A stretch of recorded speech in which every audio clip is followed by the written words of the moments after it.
지금 이게 아마 다섯 번째 뭐 강의 것 같다. 그런데 내가 이제 지금까지 강의한 내용에 대해서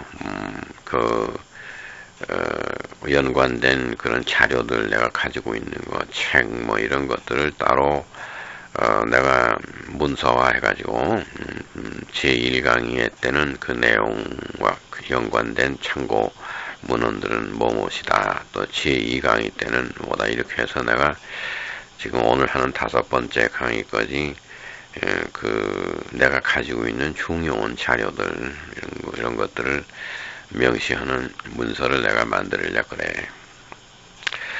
주로 독일어로 된 문서들이고 영어로 된 문서들이고 그래. 네가 영어와 독일어를 언젠가는 하게 될 거 아니냐? 그러면은 그때 가서 다 그 책에서 찾아보고 내가 한 얘기 강의 내용을 중심으로 해가지고 그걸 연구해서 내가 연구하지 못한 부분을 보충을 네가 좀 했으면 좋겠다. 이제 그런 뜻에서 내가 이런 강의를 하는 거야. 내 생각이 좀 달라진 게 뭐냐면 내가 건강에 자신이 있던 사람이고 내가 전부 책을 내서 하려고 그랬는데 지금 너한테 이거 강의한 것이 내가 더 하고 싶어도 1시간 되면 50분 정도 넘었으면은 그냥 55분에서 60분 그 사이에서 내가 강의를 끝냈지. 그러면 1시간 강의라 볼 수 있는데 이게 다 책 한 권 쓸 내용이야. 그러니까 지금 다섯 번째 강의라고 그러면 이 나치 연구에 대한 책이 5권이 되는 거지. 페이지 수가 400페이지, 500페이지 되는 두꺼운 책으로 벌써 5권에 해당하는 내용의 얘기야. 내가 지금 나치 독일에 대한 연구를 한 10권 쓸 수 있어. 내 자료 가지고 전부 다 하고. 그거를 방대한 집대성을 내가 하려고 그랬는데, 결론적으로는 내가 지금 건강 상태를 봐서 좀 나아지고, 또 우리 경제적인 사정이 좀 좋아지고 해서 우리가 생활하는 게 좀 나아지면, 그리고 내가 건강하면 내가 계획한 대로 내가 10권에 해당하는 나치 독일의 어제와 오늘이라는 제목으로 한 10권의 책을 쓰려고 그래. 근데 그 10권에 해당하는 걸 요약했다 하고 해가지고 내가 지금 책으로 되어 있는 게 21세기 핵시대의 여명이라는 건 주로 나치 때 핵 개발에 대한 얘기고, 그것도 중요한 얘기고, 그 다음에 나치 독일의 어제와 오늘이라고 그래가지고 내가 이미 원고를 다 써놓은 거에서 사진이 다 배치해가지고 책을 낼 수 있는 편집된 원고가 있어. 그게 책으로 내면 것도 한 300여 페이지 되는 분량이야. 그건 내가 지금까지 강의하고 하는 앞으로 한 10권쯤 책을 만들어내는 거야. 요약이야, 그게. 그러니까 이제 네가 그거를 읽고 나면 이제 내가 무슨 생각을 했느냐. 이제 방대한 나치 독일에 대한 연구의 집대성이 거기 요약돼 있어. 이제 그런데 오늘 다섯 번째 강의는 뭐냐면 역시 베벨스부르크라는 데서 나치 브레인들을 교육을 시키고는 교육 프로그램 중에 내가 이제 얘기한 거를 조금 다시 한번 복습을 리뷰를 해본다 그러면 이제 기본적으로 히틀러가 정권 잡자마자 출발했던 것이 1933년도에 정권을 장악했어요. 그러자마자 뭐부터 시작했냐 그러면 베벨스부르크를 짓는 거거든. 그 엄청난 건물을 짓는데 그거를 예수님 몸을 찔렀던 롱기누스 창의 모습대로 짓는다. 그래서 그 스케치를 했어요. 그 히틀러가 스케치를 해서 힘을 내는데 줬다고. 지금 이렇게 해서 이 집을 지라. 그리고 우리가 아주 나치 독일은 범게르만주의, 즉 대게르만 제국을 건립해서 천년 왕국을 건립해야 되는데 거기에 정신적인 그 밑바탕이 없이는 안 되지 않느냐. 로마의 그 정신적인 것은 팍스 로마나였다.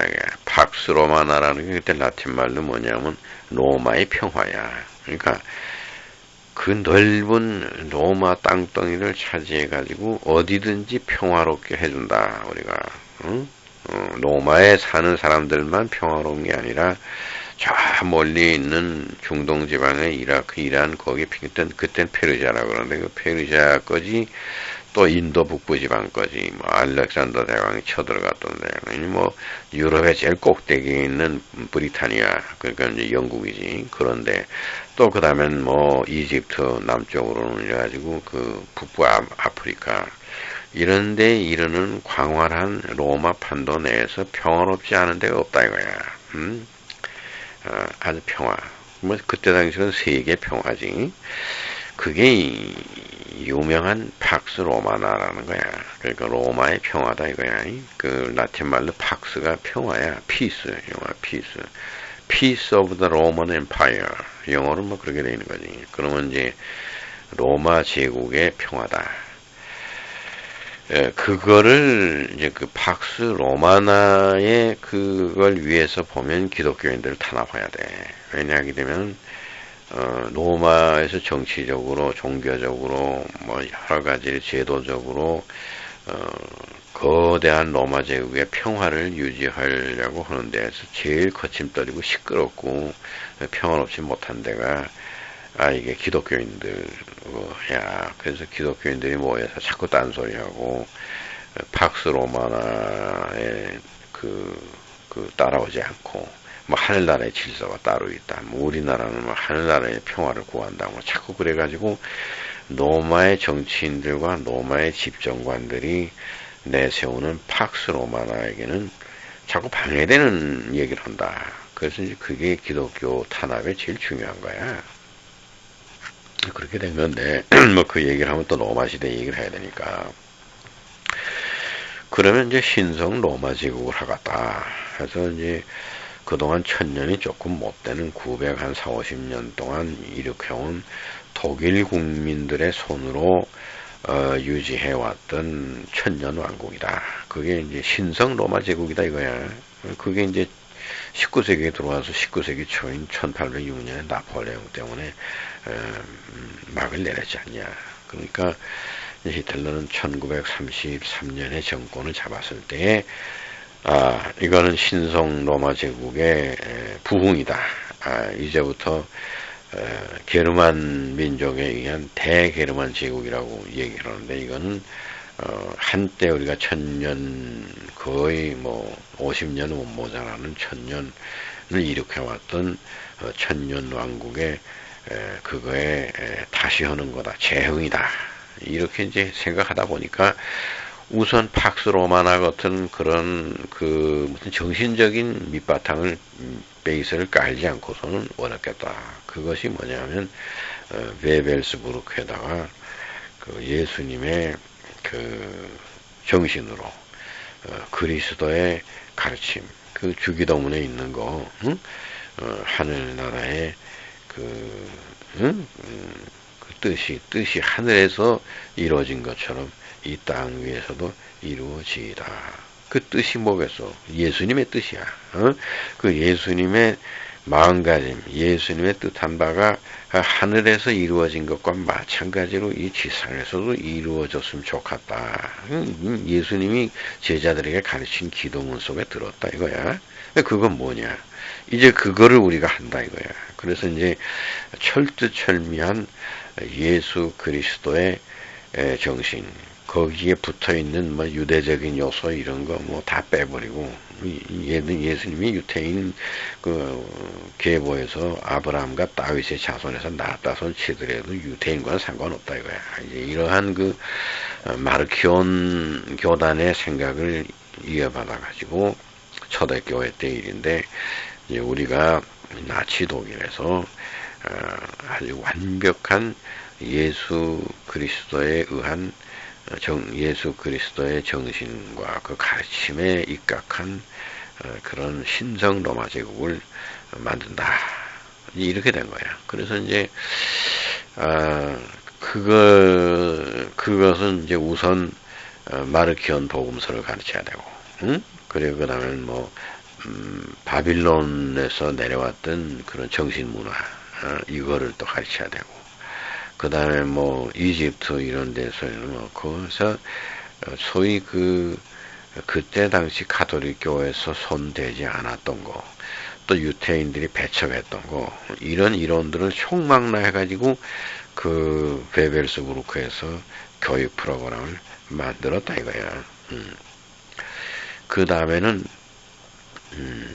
과학적인 거, 뭐 옛날에 옛날 사람들이 비행기 날아가는 거를 만들었다 이거야. 그래서 그거 어떻게 만들었냐 이런 거 조사해가지고 비마나라는 거야. 그게 이제 뭐 메소포타미아에서도 뭐 그런 하나님이 타고 왔다 갔다 하는 그런 무슨 비행체가 있었다. 또 고대 인도에서도 뭐 힌두교에 있는 성현들이 비마나라는 건 산스크리트 말이야. 그래서 그런 무슨 특수 비행 물체를 타고 신적인 존재들이 왔다 갔다 했다. 뭐 그런 이집트에도 또 그런 얘기가 있고, 또 그 마야나 잉카나 저쪽 그 중남미에도 또 그런 얘기가 있어요. 그러니까 이제 나치에서는 어떻게 생각했냐면은 그런 것들을 종합해서 옛날의 과학, 그 최근의 과학이 아니라 옛날 과학, 이거를 아주 깊이 연구해야 되겠다. 그래서 또 그거를 가르치고, 우주에 대한 이런 걸 굉장히 가르쳤어.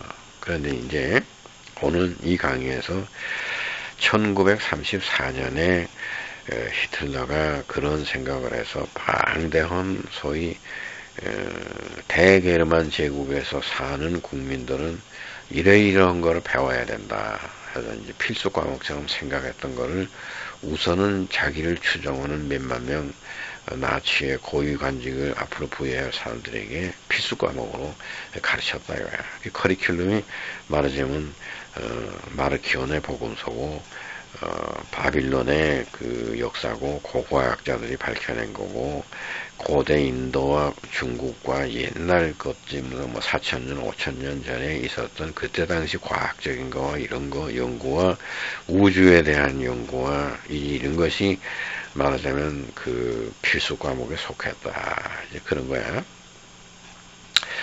근데 내가 여기서 이제 얘기를 하려는 거는 1917년이야. 근데 1917년 때가 그때 제1차 세계대전 한참 하던 중인데, 내가 그 제1차 대전이 어떻게 생겨났냐, 그 얘기를 할 테니까.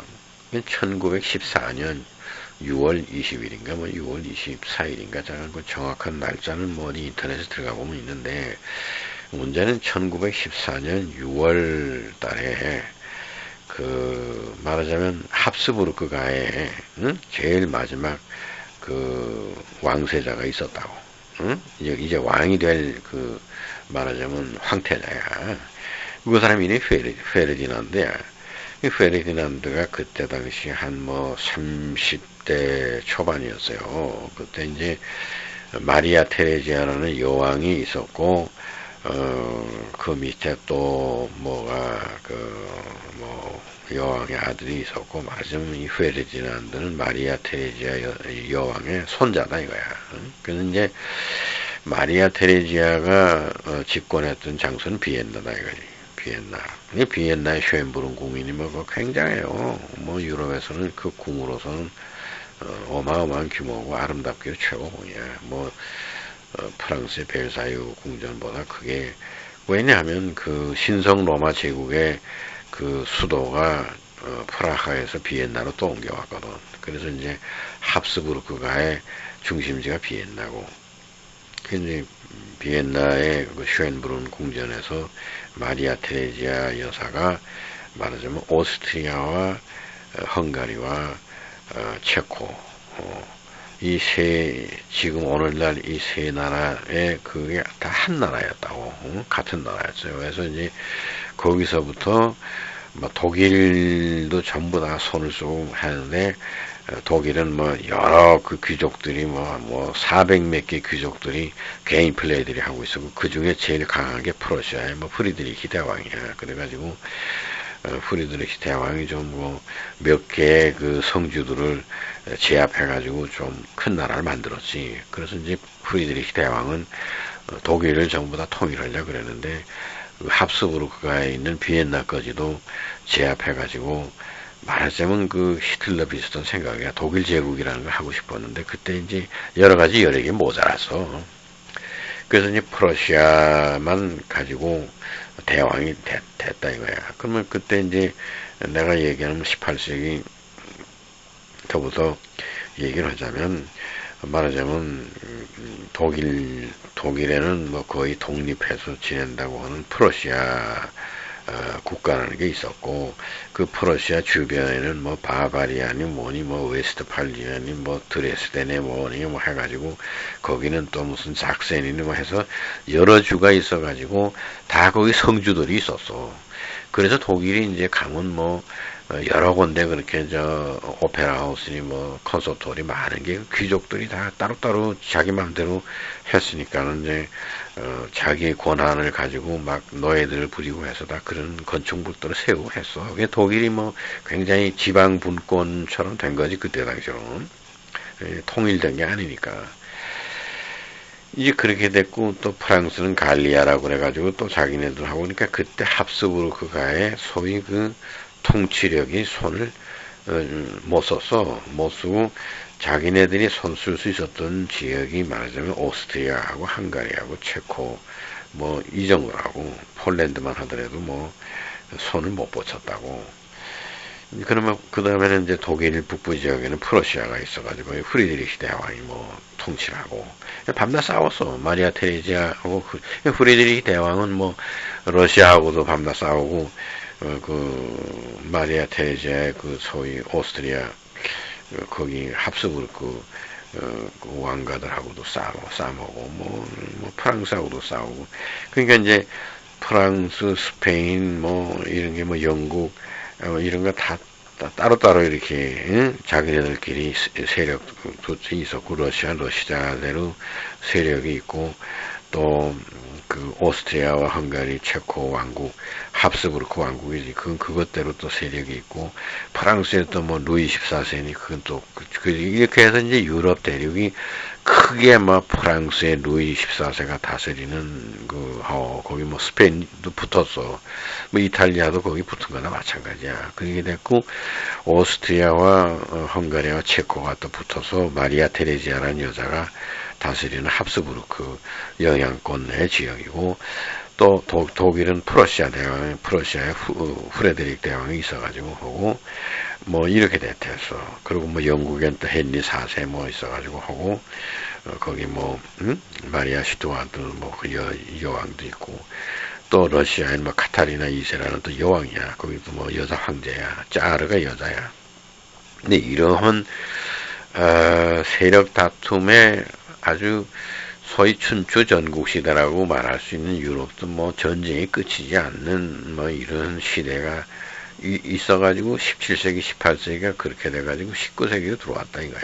어? 그래서 이제 프랑스 혁명이라는 게 생기고 뭐라고 해가지고 이제 왕국이 아니라 공화국을 하겠다. 민주주의다 말이야. 국민들이 투표해서 뽑은 의회를 해가지고 그 의회에서 공화 정치를 한다. 뭐 이제 이런 거야.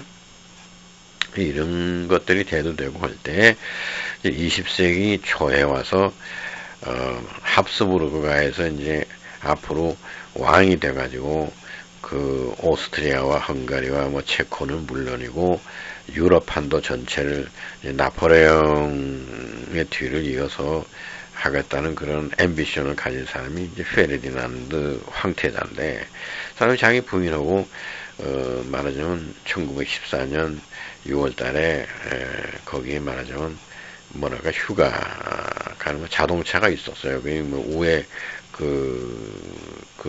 제끼는 우에는 없는 그냥 오픈카지. 거기에 이제 타고서 앞에 운전기사가 있고 그래가지고 사라예보라는 데를 갔어. 지금 뭐 유고슬라비아 지금은 거기가 사라예보가 뭐 저기 무슨 보스니아인가 그래. 근데 거기서 전쟁이 일어나고 그랬는데 그 사라예보에 휴가를 갔는데 거기에 말하자면 유태인이 하나 있었어. 이름이 프린시프라는 사람이야. 근데 프린시프라는 유태인이 그때 뭐 열 몇 살이야. 내 나이 정도 됐지. 18인가 뭐 19인가 됐는데, 이 녀석이 피스톨을 가지고 자동차가 오픈카니까 바싹 다가가지고 그냥 뭐 가슴에다 대고 막 총을 쐈어. 응? 그래서 뭐 그 현장에서 즉사했지. 그 페르디난드하고 부인하고 그냥 그렇게 하고 도망갔단 말이야. 그러니까 그 비엔나에서 난리가 났어요. 근데 그 프린시퍼라는 녀석이 유태인인데 국적은 어디로 되어 있냐면 세르비아라. 세르비아가 말이죠. 유고슬라비아가 또 그게 복잡한 나라야. 세르비아라는 나라 뭐 크로아치아 뭐 보스니아 슬로베니아 뭐 여러 나라가 모여서 거기도 뭐 연방국가 체제를 이루는 뭐 그런 데야. 그런데서 거기 세르비아가 제일 강했거든. 그래서 이제 그 세르비아가 다 옆 나라들을 이렇게 통치하고 뭐 그랬단 말이야. 그랬는데, 거기 벨그라드야. 그 세르비아의 수도가 벨그라드에 사는 녀석이야. 그러니까 그냥 그 오스트리아에서 벨그라드에다 그 말은 세르비아에다 대고 선전포고를 했다고. 당장 쳐들어간다. 화가 나니까. 근데 그럼 세르비아는 어디하고 맹방을 맺고 있었냐면 러시아하고 맹방을 맺고 있었어요. 응? 그러니까 그게 벨그라드가 작은 모스크바야. 그리고 세르비아는 러시아의 작은 동생이야. 그래서 러시아하고 세르비아하고는 막 형님 아우하는 사이라고. 그러니까 이제 그 러시아의 황제 니콜라이 황제가 그 세르비아의 왕을 뭐 자기 동생처럼 취급하고 그때 딱 왕국이었으니까 이제 그러는데 걷다 대고 선전포고 한다는 건 러시아에다 대고 선전포고 하는 건 마찬가지거든. 이게 이렇게 됐단 말이야. 그러니까 독일 황제가 그때 비렐름 2세 황제가 그러한 눈치를 보니까 찬스가 왔다. 이게 무슨 찬스가 왔냐 그러면 안 그래도 오스트리아를 합병해가지고 그 뭐 마리아 테레지아가 있었어. 그런데 거기 황태자가 이제 세도를 쓰고 왕이 되게 되면은 뭐 유럽을 전체를 통치하겠다고 똑똑한 근데 그게 죽었단 말이야, 황태자가. 그러니까 그 합숙으로 그 가에는 이제 공백 상태거든. 그러니까 이제 오스트리아와 체코와 헝가리 왕국은 그는 우리 독일에서 장악할 수 있는 찬스가 왔다. 첫째 이제 그렇게 생각이 된 거고. 그 다음에는 또 그 세르비아를 비롯한 거기 발칸 반도, 거기 발칸이라고 그래. 그리스가 있는데야. 뭐 거기를 차지하게 되면 뭐 터키를 문전에서 딱 막을 수 있는 그런 아주 요새지란 말이야. 그러니까 이번에 전쟁을 하게 되면은 얻는 게 많아. 뭐는 이제 그렇게 프리드리히 대왕의 꿈이고 비스마르크도 하려고 했었는데 이렇게 안 된 거야. 그게 뭐냐 그러면은 그 동부유럽이라는 게 이제 오스트리아, 체코, 뭐 헝가리, 폴란드 아니겠냐? 이거를 장악할 수 있는 거기는 이제 맹방을 맺어버리면 함께 그 동맹을 맺어가지고 전쟁을 하게 되면 자연히 그는 합병이 되는 거야. 그죠? 그 다음에는 이제 잘해서 전쟁에 이기면은 발칸반도를 손에 놓는 거야.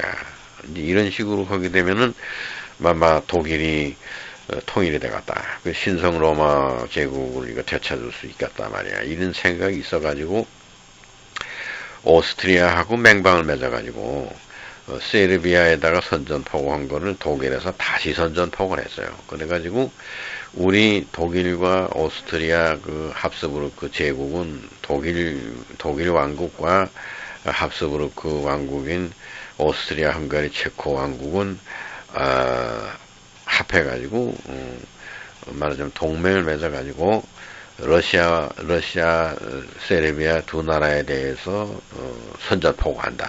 이렇게 해서 이제 베를린에서 아주 한 단 높은 차원의 선전포고를 했대요. 그러니까 러시아에서 난리가 났어. 그러면 러시아에서 말이야, 그 영국하고 프랑스에다가 또 연락을 했어. 그래서 영국, 프랑스, 러시아 세 나라가 합해가지고 독일과 오스트리아, 헝가리, 체코 이 나라를 하고 싸우는 거야. 세르비아도 거기 조그만 게 붙어가지고. 그러면 이제 그것이 제1차 세계대전이라 이거야. 그래서 제1차 세계대전은 어떻게 됐냐면 독일과 오스트리아, 체코, 헝가리 연합된 거고, 그 다음에는 세르비아와 러시아와 영국과 프랑스 이렇게 연합된 거와의 싸움이야. 그때 히틀러도 나가서 싸웠어요. 응? 병역의 의무가 생겨서 부상을 당해서. 그래가지고 부상당한 입장에서 아마 제대를 한 상태라고 히틀러가. 그래가지고 전쟁 중인데 1차 대전은 언제 끝나냐면 1919년에 끝났어요. 그런데 히틀러가 그때 1917년에 뮌헨 근처에 있었다 이거야. 그 부상당한 상태에서 일단 제대돼가지고 그냥 민간인 모습으로 전쟁 중에 있었다. 그때 막 한참 전쟁했어요. 뭐 1차 대전이 막 그 클라이막스에 올라왔어. 막 독일 군들이 왔다 갔다 하고 막 프랑스 군들하고 막 싸우고 피를 흘리고 그럴 때에 히틀러는 뮌헨에서 이제 군복을 벗고서는 좀 그 몸에 그 상처는 입었지만은 지내는데 무슨 일이 벌어졌냐. 그때 이제 그 독일 사람이 하나가 그 1차 대전 전에, 그러니까 뭐 20세기 초지 1900년에 들어오자마자 터키로 가가지고 터키에다 귀화를 했어요. 그래서 터키 사람으로 해가지고 거기서 광산을 해가지고 금을 캐고 이래가지고 돈을 많이 벌어가지고 그 이집트에 또 갔어요. 그래서 이집트에 가서 오래 있고 그러다가 돈을 많이 벌어가지고 어마어마한 재산을 가지고 독일에 귀화했어요.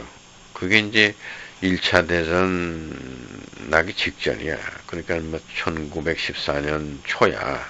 그 해 6월 달에 했는데 그게 독일에 와서 뮌헨 근처에서 살았어요. 어마어마한 부자야. 그래서 이제 이름을 고쳤어요. 그래서 그 사람이 뭐 원래 이름은 무슨 뭐 글라루스인가 뭔가 그런데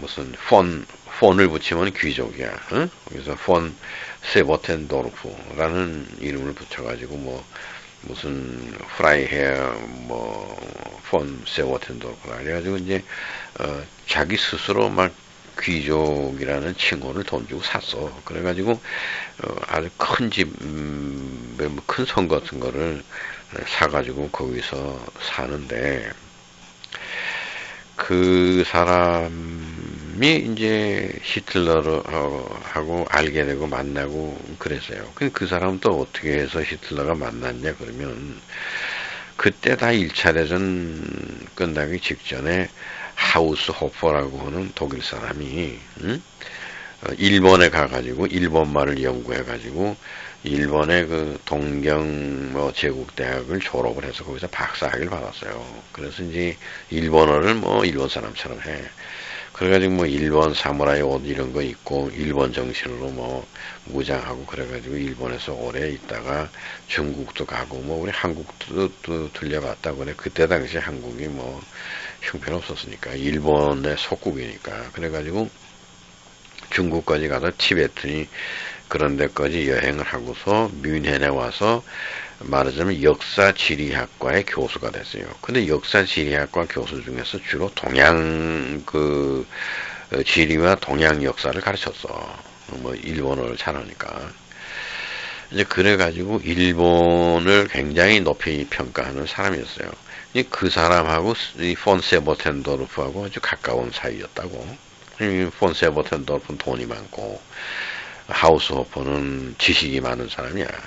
그래서 이제 같이 뭐 뮌헨 그 가까운데 살고 자주 만났다고. 그 하우스호퍼는 그 폰 세보텐도르프가 사는 그 무슨 큰 성 같은데 뭐 주말이면 가서 같이 지내고 학술적인 토론하고 이제 그러다가 하우스호퍼를 히틀러가 만났어요.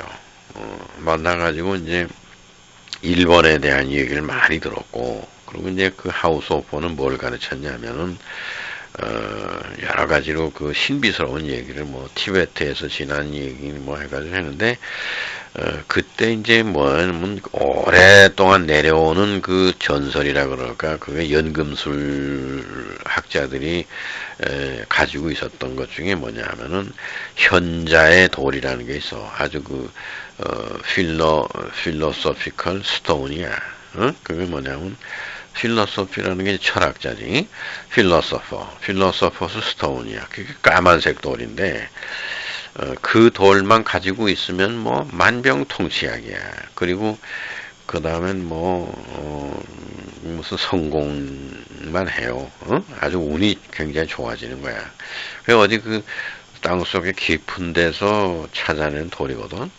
그 현자의 돌이라는 게 뭐 옛날에 그 모세 뭐 때부터 있었다는 거야. 그래서 멜키세덱이라는 그 제사장이 모세 이후에 멜키세덱이 있었는데 그 유태인 제사장이 그 현자의 돌을 가지고 있었다 그래.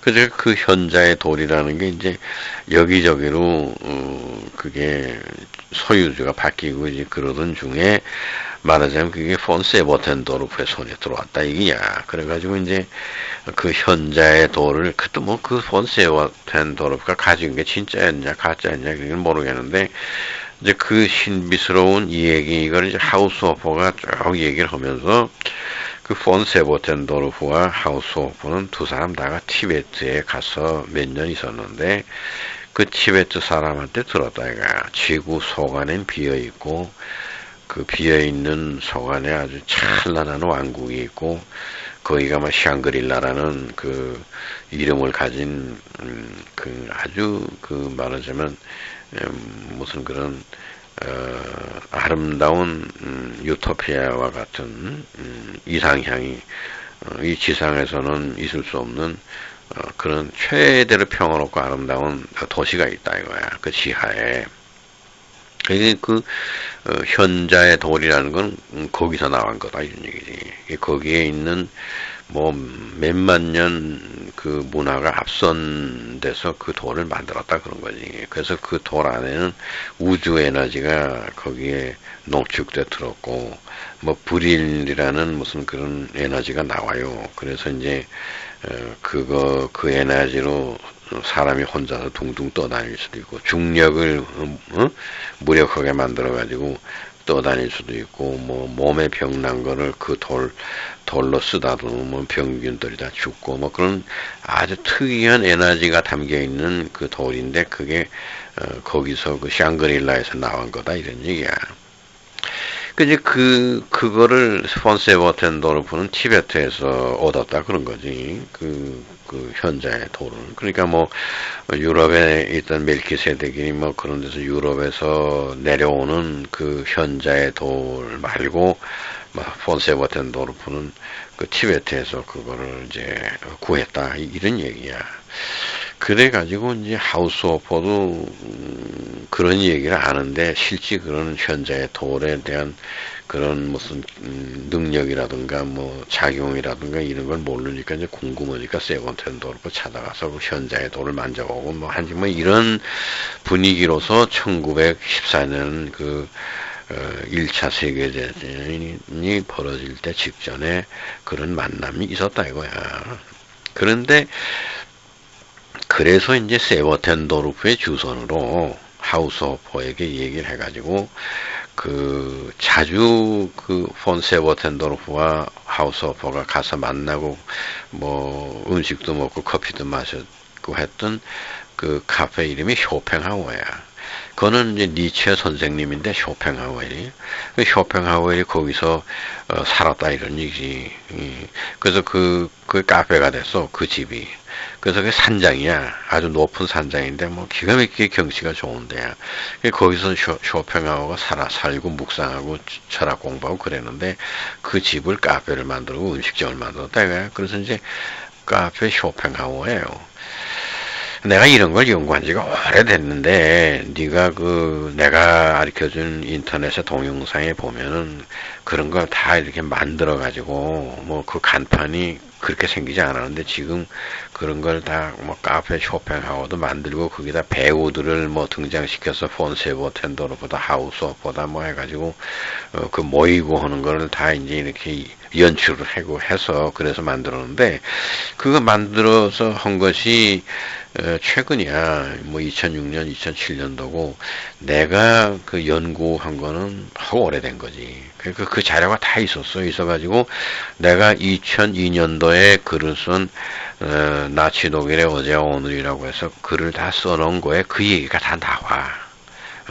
근데 이제 그 동영상에 나오고 이렇게 하는 거는 이제 최근이야. 그러면 내가 연구한 자료들이 지금 관심이 있으니까 2005년, 2006년, 뭐 2007년, 2008년 매년 무슨 그런 얘기들을 동영상으로 만들어서 막 인터넷에다 띄운다고. 근데 그러면 네가 그 동영상을 봤기 때문에 뭐냐면 1917년 그 카페 그 쇼팽하우에서 누구 만났냐면 폰 세버텐도르프가 주선했어요. 그래가지고 하우스오퍼한테 연락해서 사람들 데리고 오라. 그런데 하우스오퍼는 이제 히틀러를 데리고 가고 폰 세버텐도르프는 여자를 하나 데려왔어. 이 마리아 오르시치라는 여자고, 그 다음에 히틀러고, 그 다음에 하나는 그 유럽에서 그 현자의 돌을 가지고 있다고 하는 그 귀족들이 있어요. 그런데 뭐 그 돌이 없어져서 전쟁 때. 그래가지고 그 현자의 돌에 대해 궁금증이 있는데, 그런 가문이 있어요. 그게 말하자면 뭐, 그 성전 기사단이라고 그래. 템플러, 나이시라고 그래. 그러니까 뭐, 완전히 히틀러 이전에 유대인들을 싫어하고 많이 키워온 생각과 비슷하게 그런 성전을 기독교를 올바로 예수를 믿고 올바로 하는 그런 유대적인 걸 전부 배제한 많이 키워온 생각과 같은 그런 해서 성전을 짓고 하는 모임 그 중세 기사단이 있었어요. 말 타고 그다음에 뭐 방패에다 십자가 그려가지고 다니고 옷도 뭐 하얀 옷에다가 가운에다가 빨간 십자가 그려가지고 다니고 그러니까 1500 몇 년도부터 있었어. 종교개혁 당시에. 근데 이제 템플러 나이트라고 해가지고 성전 기사단이라 그래. 그 성전 기사단에서 사람이 궁금하니까 나왔단 말이야. 우리 그 단체에서 아주 굉장히 귀한 값진 것으로 아는 그 현자의 돌이 없어졌는데, 난리송에. 당신이 그와 유사한 거를 티베트에서 가져왔다니까 저 구경합시다. 이렇게 된 거야. 그래서 이제 그 사람이 왔어. 그 사람 이름이 이제 게르노야. 게르노라는 사람이 오고, 히틀러가 오고, 그 다음에 마리아 오르시치라는 여자가 왔는데, 마리아 오르시치는 또 누구냐 하게 되면, 말하자면 뭐, 폰 세버텐도르프가 그때 당시 한 40대고, 그 여자는 뭐, 아주 젊어서 22살인가 뭐 이랬던 여자라 이거야. 그런데, 애인처럼 됐어. 그 세버텐도르프가 돈이 많으니까. 그런데 이 여자는 특이한 여자야. 자기 자신을 외계인이라고 그래. 그래가지고, 오리온좌 뭐 근처에 있는 알데바란이라는 그 행성이 있어. 그게 뭐, 말하자면 시리우스라는 그 태양을 주변을 돌고 있는 그 지구와 같은 행성이야. 알데바란이야. 근데 알데바란에서 자기는 왔다 이거야. 그래가지고 알데바란에서 사용하는 언어도 문자도 다 내가 알고 있다 이건 얘기지. 그래가지고 이 여자는 그런 이상한 생각을 하는 여자인데 하여튼 뭐 미인이야.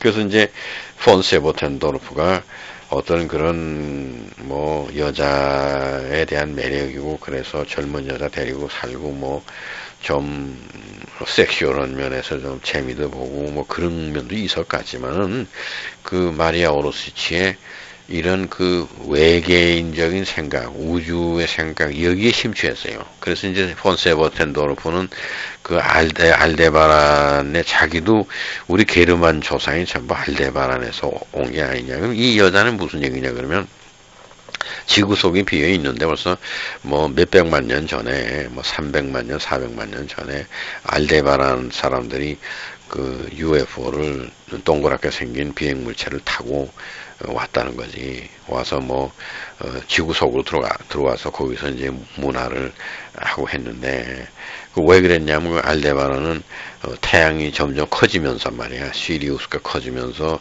알데바란이라는 게 그 태양에 포함되고 해서 완전히 그 멸망해서 거기서 뜨거워서 살 수 없고 그러니까 그 행성이 마지막이다. 우리 태양계도 마찬가지야. 지구의 최후는 어떻게 되냐면 태양이 자꾸 커져가지고 지구가 태양 속에 빠져 들어가요. 그렇게 되면서 이제 지구가 다 멸망하거든. 아니 뭐 태양의 외부 온도가 6,000도인데 지구가 전부 6,000도, 8,000도로 뜨거워져. 그래가지고 이제 그 태양 속으로 들어간다고. 이제 그런 현상이 그 알데바란에서 일어났기 때문에 거기 사람들이 전부 그 UFO를 만들어 타고 거기서 조사한 바가 지구에 가면은 살 수가 있다. 그리고 그 지구는 안이 비어 있기 때문에 그 안에 들어가 있으면 아주 안전하게 살 수 있다. 뭐 이런 해가지고 뭐 몇백만 년 전에 왔다는 거지. 그게 이제 그 마리아 오르시치의 얘기예요. 그래서 이제 그날 1917년 뭐 7월 뭐 며칠 날그 카페 쇼팽하우어에서 만났어요. 거기 모인 그 테이블에 앉아서 식사하면서 얘기한 사람이 폰세버텐도르프고 하우스호퍼고 폰세버텐도르프가 데려온 여자인 마리아 오르시치고 그다음에 하우스호퍼가 데리고 온 히틀러고 그 다음에 이제 그 폰세버텐도르프가 오라고 그래서 온 그 말하자면 그 성전 기사단, 템플러 나이트 거기에 속해 있는 뭐 게르노라는 사람이 이렇게 참석했다 이거야. 이제 그러니까 뭐 5명 아니냐? 폰세버텐도르프, 하우스호퍼, 마리아 오르시치, 히틀러, 그리고 그 게르노라는 그 성전 기사라는 사람. 이 5명이 앉아가지고 뭐 상당히 오랫동안 얘기를 한 거야. 이제 그 자리에서 제일 이제 그 얘기가 많이 된 내용이 뭐냐면 마리아 오르시치의 얘기라고. 응? 그래서 그 히틀러가 거기서 그게 그러면 지구 속이 비었다. 그래서 거기에 뭐 몇백만 년 전에 외계인들이 알데바란 사람들이 거기 와서 지냈다.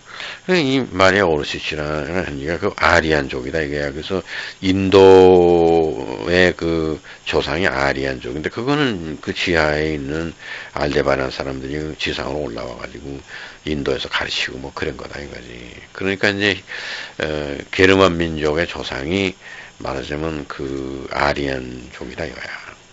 그래서 이제 그 공교롭게도 독일말하고 인도 옛날 산스크릿말하고 그 같은 어족이야. 그래서 인도 게르만이라고 그래. 우리말은 또 우랄 알타이 어족에 속하고 독일어는 인도 게르만 어족에 속한다고. 그러니까 인도말과 뭐 그 독일어와는 비슷한 데가 많아. 그러니까 이제 그런 게 다 뭐냐 그러면 이제 아리안의 후예다. 이게 아리안은 이제 인도의 조상인데 불구하고 게르만 민족도 그 아리안 출신이다 이거야. 그런 데서 이제 유태인들하고는 근본적으로 피가 다르다. 이제 이런 교육을 그날 히틀러가 받게 돼. 그래서 이제 머리를 끄덕이고 나도 이제 그렇게 생각한다. 이제 이런 거고. 그런데 이제 문제는 그때 당시 또 얘기 좀 더 하자면 이미 1800년, 1700년 그러니까 18세기, 19세기 때 지구 속은 비었다 하는 걸 주장한 학자들이 있어요. 거기 이제 그 해성을 발견한 그 에드문드 헬리, 영국의 그 뭐 뉴턴 바로 직전 사람이지. 그래가지고 이제 에드문드 헨리가 지구 속엔 비어있고 지구 안에 자그마한 태양이 갇혀있다. 그리고 그 안에도 대기권이 있어가지고 뭐 그 똑같다 이거지. 그 안에도 사람이 들어가 살 수 있고 그런 거다. 그리고 뭐 달도 그렇게 생겼고 화성이니 뭐 다 다른 천체들도 속이 비었다. 이제 그런 걸 주장을 했어요. 그 다음에 또 스위스에 무슨 오일런가 한 사람이 있어. 무슨 뭐 게오르크 오일런가 뭐 그 앞에 이름 정확치 않은데 그 내가 다 저 인터넷에서 찾아서 정확한 정보를 내가 너한테 주겠는데 그 오일러라는 사람이 또 그 헨리의 사상을 이해받아가지고 그 사람은 또 지구 안에 태양이 한 개가 아니라 두 개가 있다 이거지. 뭐 이런 얘기를 하고 그래가지고 그게 이제 어디까지 내려왔냐 하게 되면은 북극을 탐험하고 그러고 했던 그 군인이 하나 있었는데 그 사람이 이름이 시메스야. 시메스가 군 복무하는 동안에 또 공교롭게도 그린랜드와 그쪽에 추운 지방으로 배치가 돼가지고 거기서 북극 탐구하고 그러면서 이제 구멍이 있다 이거야 북극에. 거대한 구멍인데 그 구멍으로 들어가게 되면 지구 속으로 들어간다. 그래서 지구 속은 비었다 이거야. 그래가지고 이제 시메스가 북극에는 구멍이 있다 그래서 그 구멍이 시메스 홀이야. 그 구멍이 거대해가지고 직경이 뭐 그게 뭐 150km쯤 되고 뭐 그런 어마어마한 사이즈의 구멍이 있어가지고 거기를 한번 빠지게 되면은 지구 속으로 들어간다. 이런 얘기고 지구 속이 비었다는 지구 공동 이론을 그 헨리와 그 오일러 두 사람의 그 학설을 그대로 믿겠다 이런 거예요. 그 다음에 이제 그래서 그 시메스라는 사람이 또 그 미국 정부의 돈을 받아가지고 뭐 국방부의 예산인가 받아가지고 그 구멍을 탐구하러 또 뭐 배를 타고 거기 갔었어. 근데 배가 몇 척이 뭐 없어졌다고 행방불명됐다고. 그러니까 이제 그거는 시메스 홀에 빠졌다. 이제 그래서 뭐 지구 속으로 들어갔다. 뭐 이런 소문도 있고. 이제 그랬는데. 그게 이제 무슨 가드너인가 한 사람이 나왔어요. 그래서 그 가드너라는 사람은 학자야. 물리학자고. 그런데 그 사람은 이제 이런 지구 공동 이론을 쫙 연구를 했어요. 연구를 해가지고, 지구 속은 틀림없이 비어있다. 나는 그거 확신한다 이거야. 그래가지고, 중력이 어떻게 작용하냐 하게 되면, 지구 안에서도 중력 작용에서 그 지구 안에 있는 내부 표면으로 사람들이 걸어다니고 하면 지구 바깥에서 걸어다니니까 똑같이 그 중력이 작용하기 때문에 그 안으로 어디 떨어지는 게 아니라 그 내부 표면에 붙어서 산다. 거기도 산이 있고 뭐 호수가 있고 다 그런 아름다운 그런 녹지대가 있고 그리고 거기서는 태양이 뭐 우리처럼 졌다 떴다 하질 않는다 이거지. 그냥 고정적으로 태양이 눈에 보이는데 거기 대기권이 말하자면 무슨 가스와 이런 거로 차 있으니까 항상 그 연기가 있다 이거야. 구름 상태가 아니고 이제 연기로 뿌옇게 돼서 그 햇빛이 가려져 있는 상태 속에서 이제 산다. 그리고 거기 사람들은 뭐 짐승들은 지구 표면에서 사는 생명체보다 크다. 뭐 이런 얘기들을 쭉 해서 처음으로 이제 그 지구 안에 뭐 그런 그 모습이 어떻겠냐 하는 것으로 이제 상상해가지고 뭐 소설을 썼어요. 그래서 뭐 Journey to the Inner 무슨 Center of Earth인가 뭐 이런 것을 이제 지구의 내부의 그 중심지로 여행해본다 하는 뭐 그런 공상 소설도 썼어. 이런 것들이 다 20세기에 들어와서 유명해진 거다고. 그런 거를 이 폰세버텐도르프와 거기 여자 마리아 오르시치는 뭐 열심히 읽었어요. 그런 책들을. 그러니까 지구 속이 비었다는 지구 공동 이론에 대해서 연구된 것들을 전부 총망라에 읽었다고. 이제 그렇게 돼가지고 1917년의 모임에서는 이제 그런 얘기들이 많이 대두됐어요. 그런데 그때 이제 그 마리아 오르시치가 내가 정확히 안다 이거야. 내가 다른 사람들하고 타고 온 알데바란에서 타고 온 비행 접시가 UFO가 엔진이, 그 추진체지, 엔진이 이렇게 생겼다. 그래가지고, 그날 스케치를 했어요. 그래서 그 스케치한 그림이 또 내가 있어. 그래서 그 스케치 한 건데, 그건 이제 뭐냐, 그러면, 직경이 한 8m 되는, 거에다가, 위에는, 직경 6m짜리, 그 원반 같은 게 하나 위에 올려져 있고, 아래는, 직경 뭐 7m야. 그 아래 게 좀 더 크다 이거야. 7m. 그리고 이제, 아래 게 회전하는 거는 시계바늘 반대 방향으로 회전하고, 위에 거는 또 시계바늘과 같은 방향으로 회전해서, 위에 원반과 아래 원반의 회전하는 게 방향이 서로 틀려. 그리고 이제 가운데 있는 원반은 고정되어 있고, 그렇게 회전을 시키게 되면은, 전자기력이 발생해. 응? 그렇게 하면서 그 도는 그 속도에 의해서, 중력이 제로가 된다고. 그래서 이놈이 떠요. 응? 그막 회전을 시키면 뜬다 이거야. 그런 엔진이 들었다. 그걸 이제 스케치 했어요. 그 이제 하우스호퍼가 교수하고 있는 뮌헨의 그 공과대학에 가게 되면은 슈만 박사가 있었는데, 그 슈만 박사가 말하자면 포르쉐 박사나 마찬가지로 그 유명한 그 기계공학의 교수야요.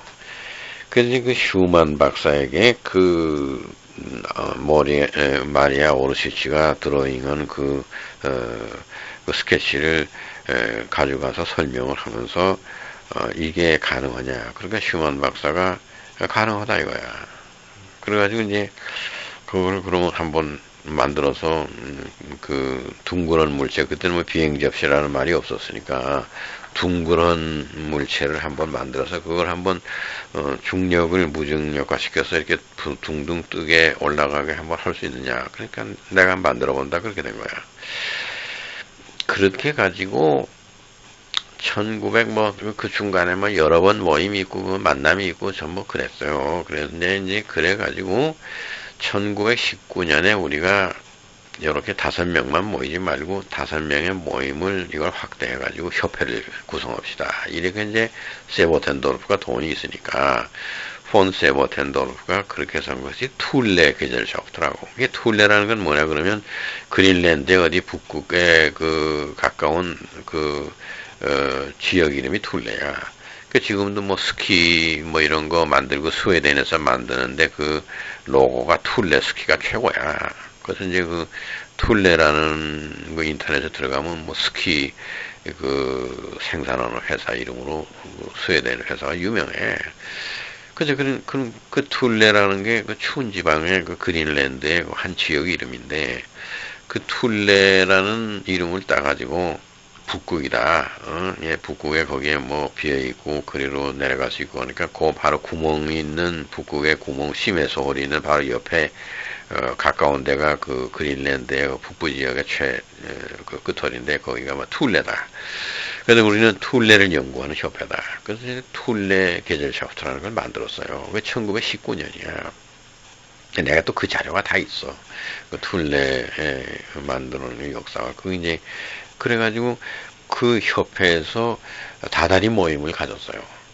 마리아 오로시치는 또 그 여자들을 모아가지고, 머리 좋은 여자들을 모아가지고 무슨 형이상학 협회라는 걸 만들어서, 그건 여성 협회야.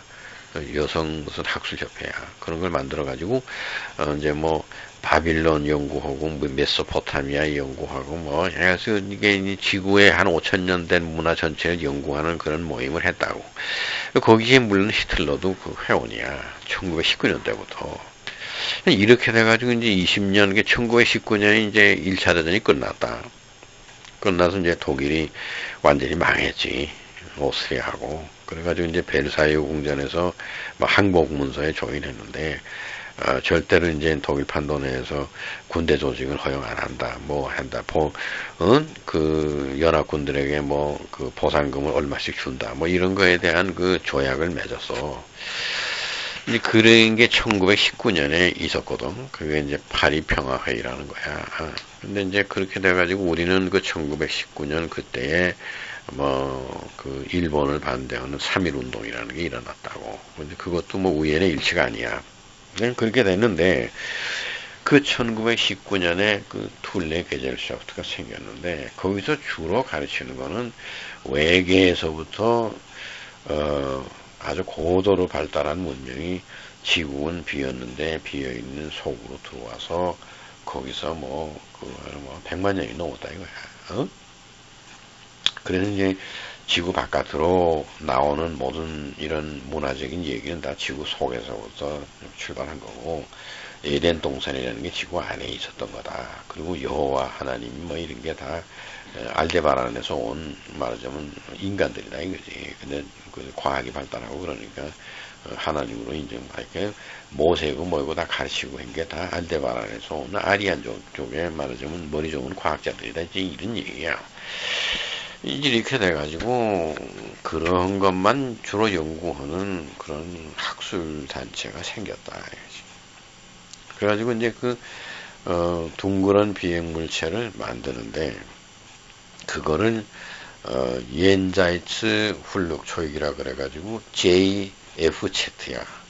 그래서 옌자이츠라는 거는 우주의 뭐 다른 사이드야, 어더 사이드야. 어? 그러니까 지구가 있는 태양계가 속해 있는 말고 그 더 멀리 있는 공간에 알데바란이나 뭐나 뭐 무슨 플레이아데스나 뭐 그런 여러 가지 우리가 보게 되면 보이는 별자리, 가까운 별자리 그런 세계야. 그러니까 이제 우주의 세계, 비욘드 건너편의 세계.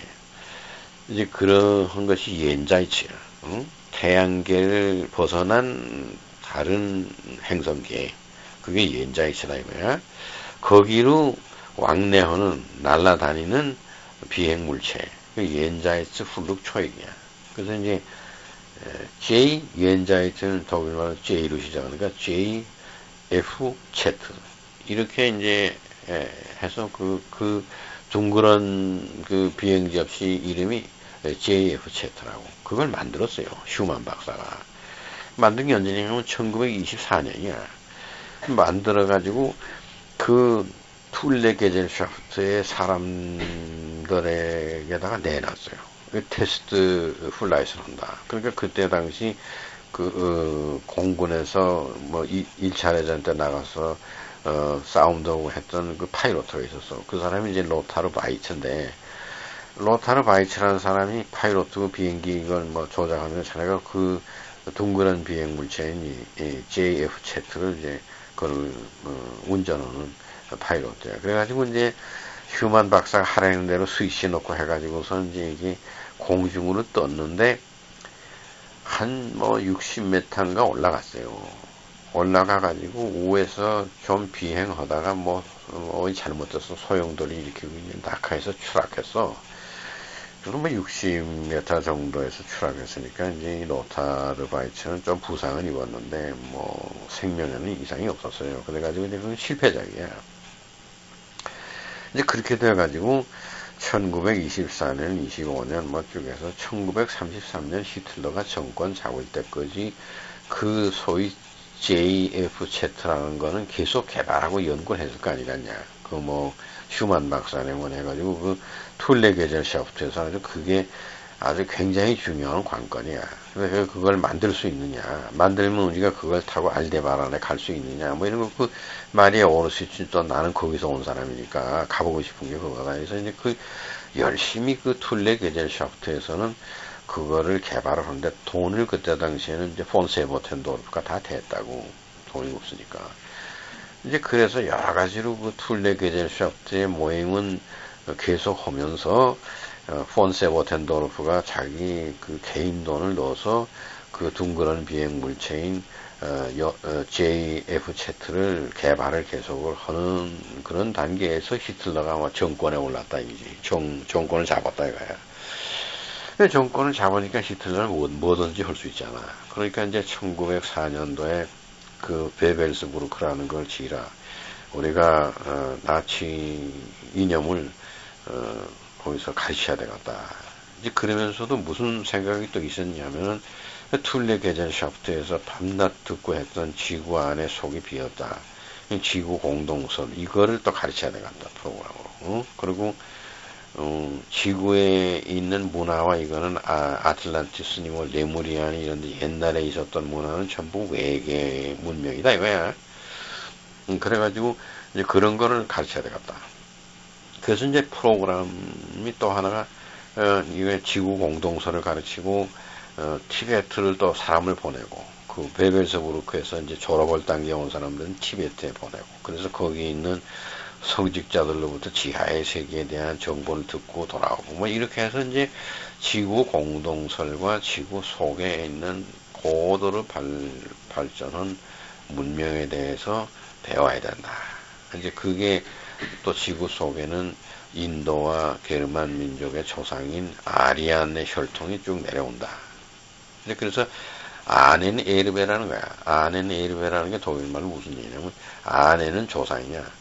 조상들의 그 계통을 승계한다. 에르베는 승계한 거야. 그러니까 아리안이라는 조상의 문화와 이거를 승계한다. 그게 아넨 에르베란 말이야. 이제 그게 그 어디서 주로 아넨 에르베라는 걸 했냐면 그 베벨스부르크라는 그 교육장에서 아넨 에르베를 시작했어요. 그거를 주로 한 사람이 힘을 내요. 그 힘을 내는 뭐 티베트 여러 번 왔다 갔다 하고 이라크, 이란, 아프가니스탄 그 지역에 많이 왔다 갔다 했다고. 아넨 에르베 때문에. 그런데 그러면 그렇게 돼가지고, 이제, 그러한 전통 속에서 1934년을 맞았을 때, 33년 되고 34년도에 베벨스부르크라는 걸 짓기 시작해서 2년 만에 36년에 끝나가지고, 올림픽을 하고 그럴 때 히틀러 생각은 뭐냐, 그러면 이제 이런 것들이다 이거야. 첫째가, 예수에 대한, 그거는 예수 몸을 찔렀던 그 거룩한 창, 이거에 대한 생각, 그리고 그 창의 모습으로 집을 지었다 이거야. 그러면 그거 지금 끝났다 이거지. 거기서 교육을 하는데 지구 속은 비어가지고 말이야. 우주는 뭐 태양계 멀리 약 한 78광년 가면은 도달할 수 있는 거기에 알데바란이라는 게 있었다. 거기로부터 비행 접시를 타고서는 왔단 말이야. 그 둥그런 비행 물체를 만들어서 이미 테스트하고 말이야. 그래서 그게 뜬다 말이지. 뭐 이런 것들을 전부 히틀러가 알고 있었다 이거나. 그러니까 그 베벨스부르크에서 나치 브레인들을 가르치는 교육 프로그램에 이제 이런 것들이 자꾸 거기 이제 부가돼서 더해가지고 아주 굉장한 그 다양한 프로그램이 생겼어요. 그 나는 지금 무슨 얘기냐 그러면 베벨스부르크의 교육 프로그램이 정확히 뭐였냐 하는 거에 대해서 상당히 연구해서 알고 있어. 그게 뭐냐 그러면 내가 다시 한번 여기 얘기하면은 그 마르키온 교단에서 가르쳤던 유태인들을 배제한 그런 기독교 정신이다. 예수님에 대해서 굉장히 가까이 밀착해야 된다. 그러려면 예수님 몸을 찔렀던 창을 우리가 소유하고 있어야 된다. 이런 생각. 그 다음에 지구 속은 비어 있었단 말이야. 그러니까 그게 뭐 오래됐다 이거지. 거기에 무슨 고도로 발전한 문명 사회가 있단 말이야. 그게 뭐 알데바란에서 그러니까 아리안족이다. 그걸 연구해야 된다. 그 프로그램도 가르치고 지구가 비었다는 지구 공동 이론을 가르치고 거기서 말하자면 그 아넨 에르베라는 걸 통해서 그 뭐 몇백만 년 전에 지구 속에 들어와서 고대 문명을 일으킨 그거에 대한 흔적이 없느냐 이거지. 그런 것들이 많이 있다 이거야. 그래서 티베트도 가고 뭐 멕시코도 가고 막 해서 그 힘을 내가 그때 당시 그 나치의 그 예산을 가지고 이제 그런 걸 연구를 많이 했어요. 그래서 지하로 연결되는 무슨 큰 케이브나 동굴이 없겠느냐. 뭐 그게 많이 발견됐어. 살츠부르크에도 그 엄청나게 큰 게 있고 또 체코스로바키아 어디도 있고 말이야.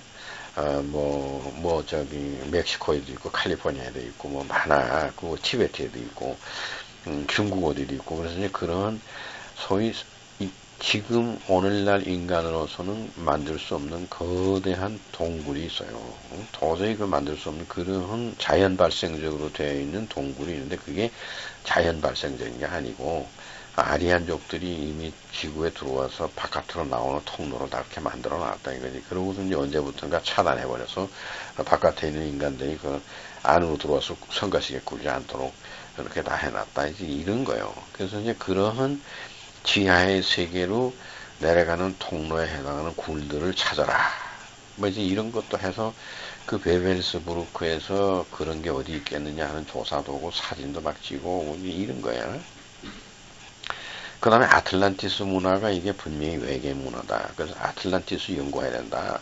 뭐 이래가지고 그런 게 다 베벨스부르크에서 고고학적이고 뭐 해가지고 옛날 연구 메소포타미아 인도 무슨 그 이집트 이런 거에 대한 연구 고고학적인 그런 발견 뭐 이런 것들을 분석하는 이래서 이제 그 베벨스부르크라는 거 아주 종합적인 백과사전적인 그런 학술센터로 자꾸만 발전돼 가는 것이 2차 대전 직전까지 그렇게 됐다 이거야. 그런데 남극 대륙이 또 발견됐어요.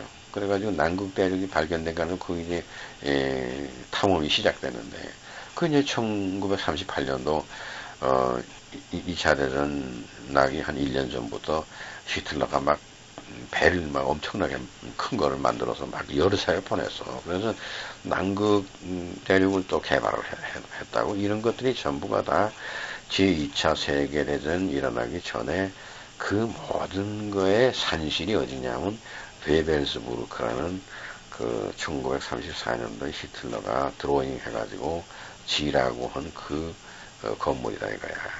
거기서 나치 독일의 기본 정신과 모든 게 거기서 다 다듬어지고 교육되고 연구되고 그랬다 이거야. 그런 거에 대해서 지금 아는 사람이 얼마 없어요. 내가 지금 이 한 얘기 최근에 한 1, 2년 전에 인터넷에 막 나와서 러시아에서 공개하고 뭐하고 그 다음에 독일에서도 급하니까 누가 또 이런 거 아는 사람이 나처럼 연구한 사람이 연구해가지고 동영상 띄우고 지금 난리야. 근데 나는 2002년도에 이미 그 글을 썼어. 수서에서 다 정리해가 쓰고 나는 너 만나기 전에 뭐 1900년 초 독일이 통일되고 때 혜성이만 데리고 독일에서 연구할 때 그런 자료들을 막 찾았어. 왜냐하면 내가 동서독이 통일되기 전에는 많은 자료들이 서독에 있었는데 그때 뭐 나치에 대한 거는 손도 못 대게 했고 또 상당한 부분에 그 이런 자료들이 전부 동독에 있었고 뭐 그랬단 말이야. 그러니까 내가 연구를 쓰면 독일이 통일되고 나니까 1991년도에 나치의 비밀 문서들이 독일 통일된 정부에 이전되고 또 동독도 내가 왔다 갔다 할 수 있고 그렇게 되다 보니까 1990년도 이후부터 아주 상당한 자료를 수집할 수 있었다. 그래서 이제 내가 2002년도에 벌써 이미 글을 다 쓴 내용이 최근에 동영상으로 막 뜨는 거야. 근데 네가 보는 거고 그렇단 말이야. 그래서 이제 1934년도에 결론적으로는 이러한 분위기에서 이제 그 비행 접시가 그러면 그 둥그런 물체가 어떻게 됐느냐. 그럼 히틀러가 이제 정권을 잡았으니까 세워슨도르프가 무슨 얘기냐면 당신이 이제 호를 얘기만 보면 뭐 뭐든지 가는 거지 않냐. 그렇다 이거야. 그러면 그때 당시 BMW가 뭐 히틀러가 하라는 대로 했어야 됐고 메서슈미트라는 그 비행기 만드는 또 회사가 있었어요. 그 다음에 또 무슨 그 융커라는 비행기 만드는 회사도 있고, 그다 1차 대전 때 비행기 막 만들어서 쌓아놓은 거야. 그리고 이제 뭐 기차도 만들고 자동차도 만들고 그러는 데가, 많이 있었다고. 이미 1차 대전 일어날 때 있었다고. 그거를 이제 철강 회사를 일으키고 뭐 그 산업을 부흥을 했어요. 히틀러가 우린 전쟁 안 한다 하는 데서 이제 여기저기서 돈을 빌려다가 우리는 경제 부흥합니다 하면서 이제 많이 산업을 일으켰다고.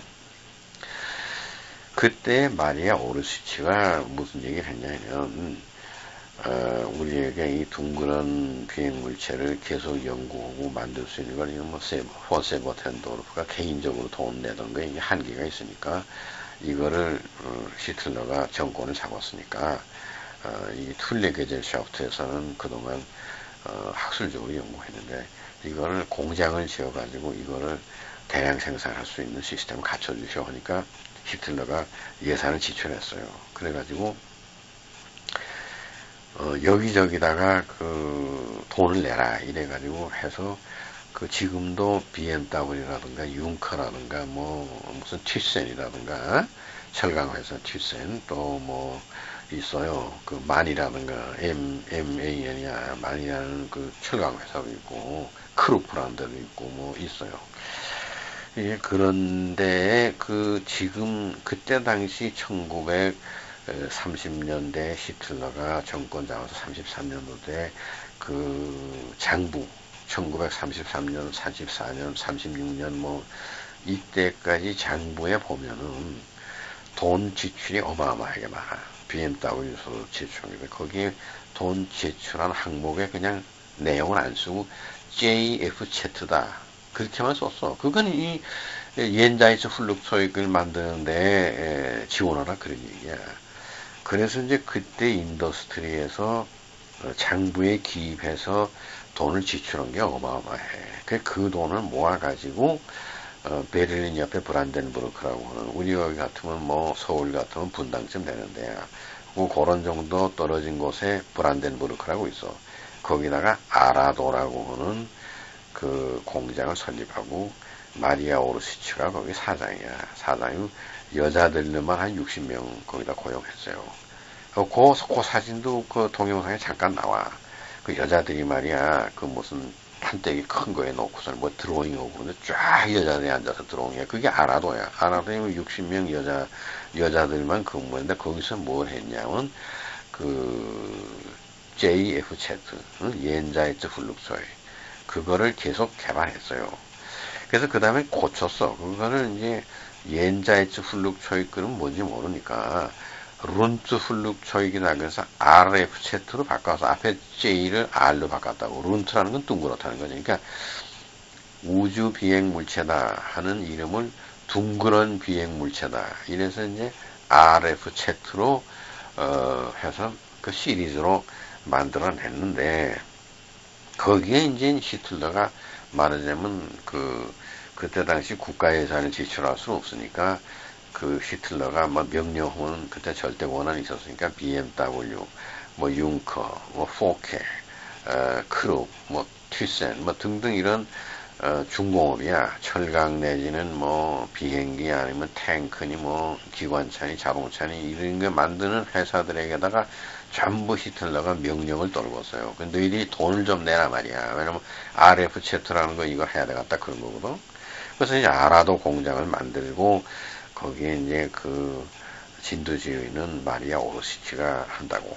그러니까 그 옛날 1917년에 책상에서 모였던 탁상 공론이 지금 이제 현실화하게 된 거야. 히틀러가 그 정권을 잡으니까. 그래 돼가지고 RFZ 1, 2, 3, 4, 5를 만들었어요. 그래가지고 그 로타르 바이츠라는 파이로트가 테스트 플라이트 하고 점점 성공의 길로 갔어요. 그래서 RFZ5의 성과는 이제 어떻게 됐냐면 직경이 뭐 상당히 커졌어. 그래서 직경이 뭐 8m가 2배로 늘어서 16m로 직경이 된 데다가 이게 뭐 뭐 한 500m, 800m 상공까지 올라가가지고 이제 거기서 속도를 내는데 어디게 나냐면은 시속 4,000km 뭐 이런 게 나는 거야. 이런 것이 성공했다고 하는 테스트 플라이트 기록이 1936년 올림픽 할 때 다 있어요, 그게. 그래서 그렇게 해서 RFZ가 8번까지인가 나갔는데 히틀러는 이제 그 아라도에서 여자들이 그 개발하는 걸 가지고 드로잉을 몰래 꺼내가지고 프라하로 보내가지고 비밀지대를 만들어서 이 RFZ를 이거를 무기로 사용하려고 생각했어요. 뭐 속도가 빠르니까 비행기가 그때 당시 뭐 시속 한 200km, 300km, 뭐 400km 이상 넘는 게 없었단 말이야.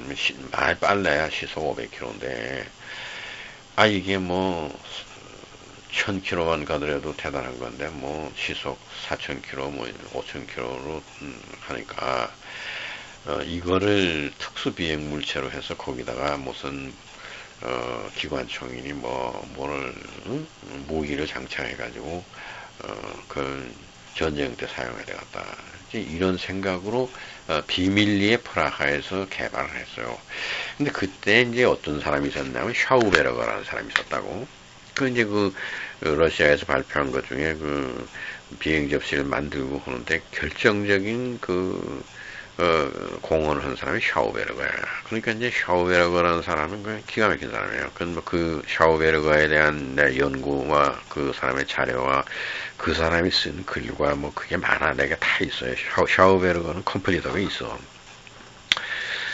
있는데 샤우베르거라는 사람하고 그 슈만 박사하고 다른 게 뭐냐면 슈만 박사는 공부해서 정식으로 공과대학에 교수하는 그러한 공학자고 샤우베르거는 학위가 없고 그냥 아마추어로 공부해가지고 아는 건 많은데 인정은 잘 받지 못하는 사람이다 이거야. 근데 그 두 사람이 공통점은 뭐냐면 지구의 중력을 무력화시켜가지고 그렇게 해서 지구 상공을 날리게 하는 방법이 있다 이거야. 거기에 대해서는 같은 의견을 가지고 있었어요. 그런데 이제 히틀러가 정권을 잡아가지고 그 베벨스부르크에서 강의하고 하는 것은 말하자면 툴레게제샤프트에서 얘기되는 모든 것들을 거기다 가져다가 말하자면 보편화하고 대중화하는 거야. 그렇게 하는데 그러면 거기서 이제 신학자야. 내가 학자 이름도 있는데 신학자가 무슨 얘기를 하냐면 이 세상은 하나님과 악마 둘이 존재하고 밝은 것과 어두운 것이 존재하고 밝은 것은 하나님이고 어두운 것은 악마다 이거야. 그리고 그 다음에는 건설하는 뭐든지 건설하는 쪽이 있고 파괴시키는 쪽이 있고 그렇다 이거야. 그것도 이제 건설하는 쪽은 하나님이고 파괴시키는 쪽은 악마다 이거야. 이런 이제 얘기를 하면서 그때 당시 비행기 엔진이라든지 자동차가 있는데 자동차 엔진이라든지 이런 건 보면 다 그 엔진이 기폭 장치다. 기폭이라는 거는 기체를 압축시켜가지고 그걸 폭발시킨다. 그러니까 휘발유를 기체화해가지고 그걸 일단 압축시켜가지고 거기다가 불을 거대면 폭발하는 힘이 세다. 그 힘으로 피스톤을 움직여가지고 말하자면 폭발 장치가 있어가지고 회전을 시키는 말하자면 엔진이라는 게 폭발 장치다. 엑스플로전이다 이거야. 이건 악마적인 거다 이거야. 왜 엑스플로전이라는 건 파괴하는 거니까. 폭탄이라는 건 터지면 파괴되는 거니까. 파괴시키지 못하도록 그렇게 완전히 밀폐되는 공간에서 파괴시켜가지고 파괴력을 가진 힘을 한 장소로만 빼내가지고 피스톤을 누르는 장치가 이게 오늘날도 이제 그 자동차 엔진이라 이거야. 그거는 배기가스가 나와서 자연 침해가 많고 자연 훼손되고 소리가 또 크고 말이야. 문제가 많아요. 이건 악마적인 거다. 엑스플로전이 아니고 임플로전이다 이거지. 엑스플로전은 폭발하는 거고 임플로전은 내부로 들어가는 소용돌이다 이거야. 그래서 예를 들면 토네이도라든가 태풍이라든가 이런 거는 빙빙 돌면서 에너지가 바깥으로 나가지 않고 안으로 들어와 가지고 그 안에는 에너지가 굉장히 모여 있어요. 그러한 에너지다 이거야. 그러니까 바깥으로 나가는 폭발적인 그런 에너지는 이거는 악마적인 거고 외부로부터 안으로 들어오면서 에너지가 발생하는 거는 이거는 참다운 하나님의 것이다 이것이. 임플로지온은 그거는 신적인 거고 엑스플로지온은 악마적인 것이다. 그래서 이제 히틀러가 슈만 박사하고 샤우베르거에게 임플로지온 테크닉으로 엔진을 만들어라 이렇게 된 거야. 그래서 이제 그게 1938년도 39년도 제2차 세계대전을 일으키기 직전에 이미 막 예산을 편성해줘서 슈만 박사와 샤우베르거가 임플로지온 엔진을 개발하기로 한 거야. 그렇게 해가지고 10년이 걸렸어요. 그래서 샤우베르거가 1944년도에 개발한 UFO가 거대한 거야. 그게 뭐 직경이 무슨 뭐 50m인가 되고 인플로전 테크닉으로 나를 수 있는 거거든. 거기다가 그 인플로전 에너지는 슈만 박사가 고안한 전자기력이다 이거야. 그렇게 가지고 이제 그게 1943년, 44년에 가서는 그 UFO가 아주 본격적으로 그게 디자인이 됐어요. 그래가지고 그거는 이제 RFZ8이야. 그거를 이름을 바꿔가지고 RFZ로 하진 말고 하우네부다 이거야. 하우네부라는 건 옛날 이집트에서 그 통치하는 권력이라는 뜻이야. 통치권을 가지고 있다. 그게 하우네부스야. 하우네부스. 하우네부스. 그러니까 있을 때고 하우네부. 그러니까 이제 이게 있으면 지구도 통치하고 우주 전체를 통치권을 맡을 수 있다. 그래서 이제 하우네부야. 하우네부 1, 2, 3, 4 막 이런 시리즈로 개발을 하는데 말하자면 하우네부 2까지 개발을 한 상태에서 독일은 이제 전쟁을 그만해야 되는 상태가 됐다고. 그리고 하우네부 2를 개발하는 모든 드로잉과 그 부속품과 그거는 잠수함에 실어서 전부 남극 대륙으로 이동했어요. 이게 그렇게 된 거라고. 그리고 베벨스부르크라는 그 성은 파괴되지 않고 지금도 있어, 그 모습대로.